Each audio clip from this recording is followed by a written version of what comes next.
Aujourd'hui à Jeanne Culture, on parle d'une industrie importante dans Port-Neuf, celle du bois.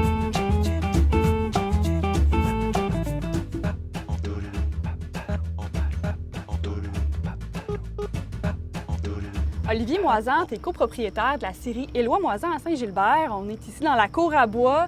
C'est une entreprise familiale, en fait, qui se passe de père en fils depuis plusieurs générations. Tu es la troisième génération à la barre de la compagnie. Peux-tu te parler un petit peu de l'histoire de l'entreprise? En fait, Éloi Moisan, historiquement, c'est une usine de sciage. Mon grand-père, dans les années 46-47, a acheté l'usine de sciage qui était au village de Saint-Gilbert, à 4 km d'ici. Puis, il a opéré cette usine-là jusque dans les années 70. Ces années-là, on commençait à manquer d'espace. Il a acheté les terrains ici.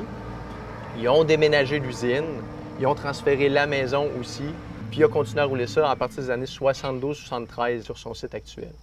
Après ça, les 4 garçons de mon grand-père, ils étaient déjà impliqués dans l'entreprise. Fait qu'il y a un transfert qui s'est fait une première fois autour des années 81. Puis moi, dans le fond, je suis ici à temps plein depuis 2001, pour moi dire la troisième génération. Mais je travaille ici depuis que j'ai pratiquement 7 ans. J'ai grandi dans l'usine, j'ai vu les différents volets, les agrandissements, les installations. À peu près tous les volets de l'entreprise, on a fait le tour de ça. Tu as fait le tour de ça. Puis qu'est-ce qui te fait triper le fait de reprendre l'entreprise en 2001? Qu'est-ce qui te fait dire que toi, dans ta vie, c'est ça que tu voulais faire? Bien, en fait, c'est ça. Moi, j'ai étudié en automatisation contrôle. J'ai travaillé ailleurs avant là-dedans. Je travaillais déjà un peu ici les soirs et les fins de semaine. Puis, il y a tellement de volets d'automatisation, d'amélioration que je pouvais voir ici. Puis la partie technique. La partie technique m'amuse beaucoup de la transformation du bois, les différents automatismes puis les améliorations constantes. C'est vraiment la partie, moi, qui me fait triper dans le domaine du bois. Okay. En 2001, je n'étais pas rentré ici comme un actionnaire. L'idée de base, c'est oui, j'étais un employé. Les différents employés sur place me voyaient quand même comme un futur propriétaire, mais à l'origine, je n'étais pas rentré comme futur propriétaire. C'est vraiment comme employé. Puis de fil en aiguille, je me suis amusé dans l'entreprise. On a fait différents projets. Mes oncles ont décidé de m'inclure vraiment plus dans l'entreprise pour devenir actionnaire. Olivier, la transmission entre ton père et toi dans l'entreprise, est-ce que ça s'est bien passé? Est-ce que ton père est encore là? Tes oncles, est-ce qu'ils surveillent encore ce qui se passe dans l'entreprise? En fait, c'est ça. Il y a mon oncle qui est avec nous à temps plein, qui s'occupe beaucoup plus du volet administratif, gestion, vente. Moi, je suis vraiment basé, mes forces, c'est vraiment ce qui se passe dans la cour, les usines, les départements, l'automatisation, ces choses-là. La supervision, tu sais, comme on joue vraiment dans 2 tales différents, moi et mon oncle, de ce côté-là, ça va quand même bien. Avec mon père, comme on a vraiment transféré dans les mêmes tales, la transition, des fois, s'est faite avec un petit peu plus de friction parce qu'on avait différentes mentalités sur des projets en commun, si on veut. Mais ça a quand même bien été. Ça se passe bien. Puis de ton côté, y a-tu une relève? Est-ce que tu prévois ta suite ou pas encore? Tu es encore jeune.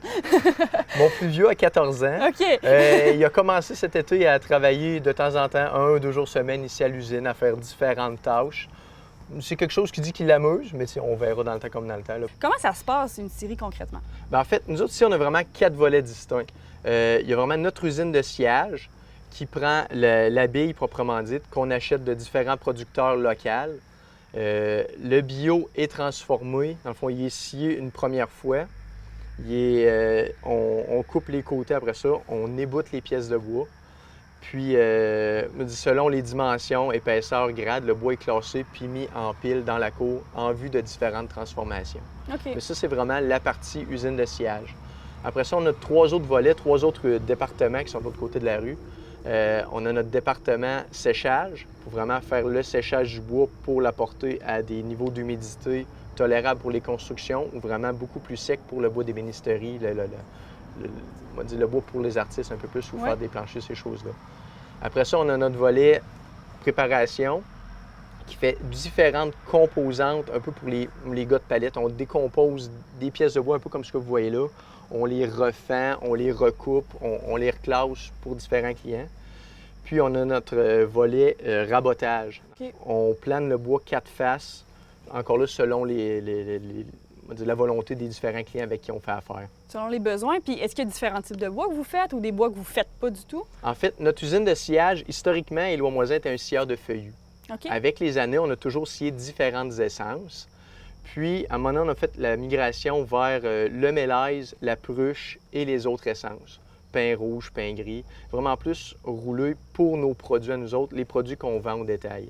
Du côté du rabotage, on se spécialise surtout dans le bois sapin-épinette. On plane quand même notre bois, notre pruche, notre pin rouge, puis notre mélèze aussi, mais c'est une petite pourcentage de nos activités seulement. Pourquoi vous avez, à un moment donné, choisi de changer la production du sciage pour ça? Avec les différentes années, on a décidé d'investir plus dans la deuxième et troisième transformation. Notre usine de sciage est toujours restée un petit peu plus artisanale. OK. De par ce volet-là, il y avait déjà des géants de ce monde qui produisaient beaucoup de sapin-épinette et le feuillu.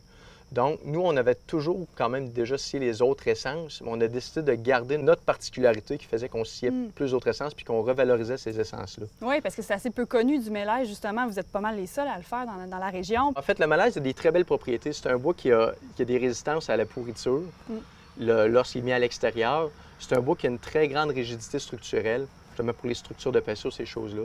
Puis, c'est un bois qui a beaucoup de grains de bois, beaucoup de vie là-dedans. Les gens qui aiment le bois, qui sont passionnés par le bois, aiment beaucoup le mélèze, justement, de par les différentes variations de couleurs. Oui, c'est un bois qui est très beau, là, effectivement. Oui, moi, j'ai ma galerie en mélèze parce que j'ai connu mes voisins qui disaient « Ah, ben il faut que tu achètes ça chez Éloi Moisan » parce que c'est un bois qui, effectivement, est très peu connu. Puis c'est le fun parce que vous le mettez en valeur, mettre en valeur une essence comme ça par la scierie locale. Je trouve que c'est quelque chose de vraiment intéressant. Merci beaucoup, Olivier, d'avoir été avec nous. Ça fait plaisir.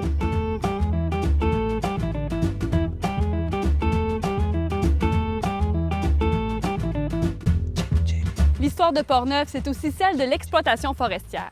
Parmi les dizaines de moulins qui enjambaient les cours d'eau de la MRC, rares sont ceux qui sont encore debout. C'est le cas du moulin Bélanger à Saint-Alban. Un peu avant la fondation de la paroisse, Jean-Baptiste et Augustin-René Trottier de Grondines le construisent en 1850 en bordure de la rivière Blanche. En plus de scier du bois, il permet de moudre du grain et de carder la laine. Il est vendu quelques années plus tard à la famille Hamel, puis au Chalifour, qui en demeure propriétaire jusqu'en 1914. C'est lors d'un encan de faillite, à la criée sur le parvis de l'église du village, que le site est acquis par les Bélanger. Toujours propriétaire, il l'utilise encore aujourd'hui, mais sans le pouvoir hydraulique puisque le barrage qui l'alimentait est malheureusement effondré. Il est l'un des derniers de ces bâtiments au Québec et il a conservé une grande partie de sa machinerie d'époque, lui conférant une forte valeur patrimoniale pour la région. Il possède une architecture typique des moulins assis en bois du 19e siècle, témoin d'un temps où des familles de meuniers assuraient la transformation des matières premières.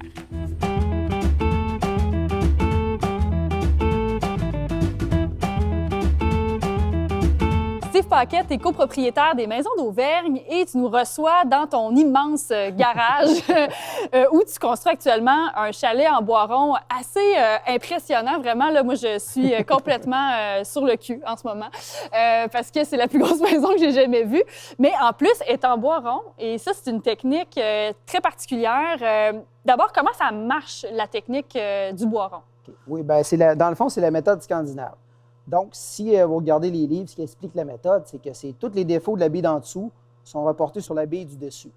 Donc, si on embouffe deux billes une sur l'autre, s'il y a un défaut d'un nœud ou n'importe quoi, bien, tout est grouvé pour qu'il s'emboîte parfaitement un dans l'autre. Il n'y a pas deux billes pareilles, donc on peut pas, au montage, on ne peut pas interchanger deux billes ou n'importe quoi. Là. Okay. Chaque bille est usinée pour aller à sa place. Il y a son numéro, puis après ça, vous remontez ça comme un casse-tête. C'est ça, oui. Comment ça fonctionne quand vous recevez vos billots de bois ici, là? Oui, bien, dans le fond, lorsqu'on reçoit le bois, il est juste écorcé mécaniquement. Donc, ce qui nous reste à faire, c'est le passer, le sabler. Ensuite, on l'usine, autrement dit. Tout est fait à chainsaw. Donc, les mesures sont prises. Et ensuite, à ça, on vide l'intérieur, si on veut, avec les scies mécaniques et on les embouffe un dans l'autre. Donc, c'est un travail entre le bûcheron et le menuisier et le charpentier? Oui, c'est ça. Certains disent qu'on est des artisans, d'autres de la construction, des fabrications, tout ça. Fait qu'on vire là-dedans, si on veut, oui. C'est ça, parce que vous, ici, vous faites que du bois rond. Oui, c'est ça. Puis, ça a été c'est une entreprise qui est née des chalets en bois rond. Ça a été débuté avec le monsieur qui avait le domaine anciennement. OK. Fait qu'on a travaillé avec lui, puis là, c'est sûr que ça a mis de l'eau au moulin, l'emplacement sur le côté, puis là, l'usine a grandi avec le temps. Oui, à Sainte-Christine, c'est sûr que le village est vraiment connu pour les chalets en bois rond. En plus, ils sont fabriqués juste à côté. Et puis toi et ton frère, vous êtes propriétaires depuis quand même plusieurs années. Comment vous avez appris à faire ça, cette technique-là? Il y a un livre d'André Julien qui explique très bien la base, si on veut, mais le restant, c'est vraiment la scie mécanique et apprendre sur le tas, si on veut. Là. OK. C'est en forgeant qu'on devient forgeron. C'est ça.